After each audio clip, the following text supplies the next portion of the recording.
మేము దొరకబడికి వెళ్తుంటే చుట్టు పట్టుకొని మమ్మల్ని కింద పడేసి ఈడ్చి లంచామండలారా మీరు ఎంత తీసుకొని వచ్చారు? 500 తీసుకున్నారు, 1000 రూపాయలు తీసుకొని వచ్చారని అడిగానండి. మేము పేడాడిస్టులు కాదండి, భూమి తల్లి బిడ్డలు. మేము రాష్ట్రానికి భూములు ఇచ్చాగానండి. మేము పేడాడిస్టులు దాకా 500 రూపాయలు తీసుకొని మేము రాలేదండి. 34,000 ఎకరాలు ఇచ్చి 29,000 పైచిలకు రైతులు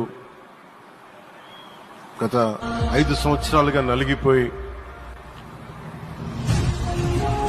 ఇక్కడికి వచ్చి రోడ్ల మీదకి వచ్చి ముళ్ల కంచెల మధ్యలో కూర్చొని పోలీసు లాఠీ దెబ్బలు తిని కేసులు పెట్టించుకొని ఇంట్లో పెద్దవాళ్ళని గాని చాలా మందిని 2,000 పైచులకు రైతులు ప్రాణాలు కోల్పోయి మీరు నలిగి బాధపడి మీ కన్నీళ్లు ఇచ్చేవాళ్ళు ఉన్నారా ఆ రోజునని చాలా సార్లు మహిళా రైతులు నన్ను అడిగారు.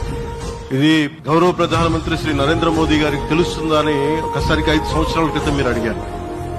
నేను ఆ రోజు ఆయనకి తెలియకుండా ఏది ఉండదు, అమరావతి శాశ్వత రాజధానిగా ఉంటుందని ఆ రోజు మేమందరం కలిపి మాట ఇచ్చాం.